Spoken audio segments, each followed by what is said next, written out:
Hi everybody, this is the Baseball Head, the amazing, spectacular, terrific, the great one, the People's Champion, your host, and welcome back to the Baseball Head. And hopefully you like this video, and you know what that means.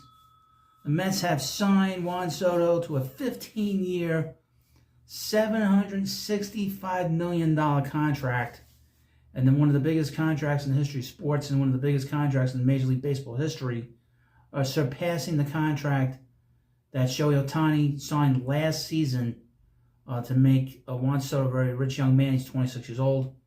He's one of the best hitters in the game, won a batting title in 2020, came in third in the MVP voting this past year, had a big home run for the Yankees that, quite frankly, got them to the World Series. He's one of the best players in the game, one of the best hitters in the game, and now he's going to one of the best teams in baseball, and he's made them much, much better.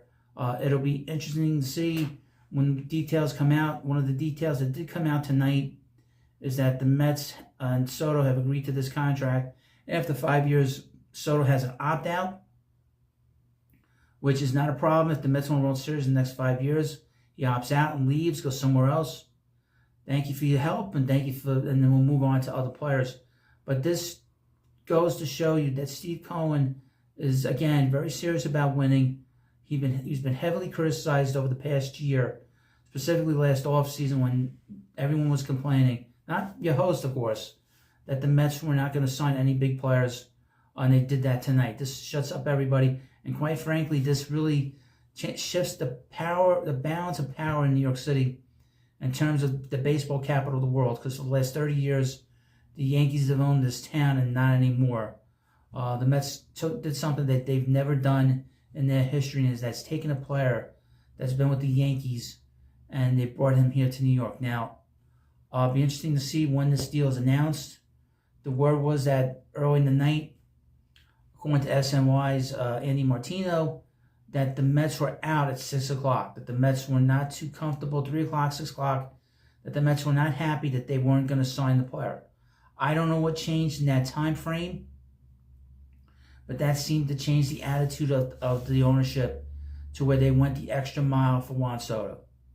Hal Steinbrenner was willing to give him 16 years, and I guess $750 million, whatever it was, or $760 million.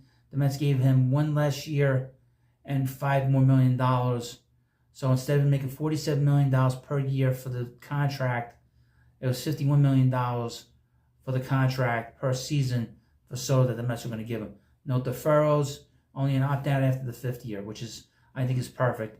And it'll be great for us to watch this player for the next several years and see if this team can win a World Series. They were 2 wins away from the World Series this past season, and now we get to enjoy him playing.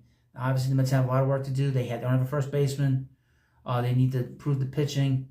There's all kinds of rumors, really, about the kind of pitching they're trying to bring in. Nathan Eovaldi's one of the guys. Jake Pivetta, Walker Buehler, re-signed Sean Manaea. We will see. And we'll see if the Mets bring back Pete Alonso. If they don't bring back Pete, they'll have to figure out really the next step.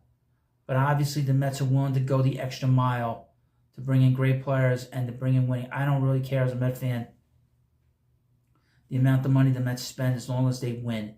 The effort and the ability to try to win and be the best is the most important thing. I would also mention, I'm sure it bothered Steve Cohen a lot that he lost to the Dodgers, because he has talked about the Mets trying to be like the Dodgers, and I think it bothered him that he lost to them this past postseason in the NLCS. So I think that this move will help the Mets get a step further. Are the Mets ready to win the division tomorrow? No. They have a lot more work to do. Obviously, they need to fill out this lineup, because obviously they have a major hole at first base. They have nobody at first base. So that is going to be the next big thing that we'll keep an eye on. So I want to thank you for watching. I did a live stream. My reaction, it's very subdued. It's how I am. But I was very happy, and I'm very happy that we have one of the best players in the game to go with Francisco Lindor. He doesn't have to be the leader here. We have a leader here that is a clutch player in his own right. And this was a great night for us Met fans, and great night really for New Yorkers. Because now all the Yankee fans are going to see what it's like to have New York City be a Mets town. And now they're going to have to suffer and suffer and suffer. I would mention the Mets beat the Yankees this past year, 4-0. And we were all salivating to play the Yankees. I felt the Mets were going to beat the Yankees in that World Series because they were a better team than the Yankees were this past year. Well, I want to thank you for coming by. Of course, I take donations on the channel in the form of super thanks. You see a little dollar sign for inside of a heart. That's a suggested donation for the channel. It's a great way to show your support for me and for what I do here. A very different channel than all the other channels than you're going to find on this platform. And my competition is very corporate. I'm not corporate. So thank you for watching. Have a good night. Let's go Mets, and I'll see you later.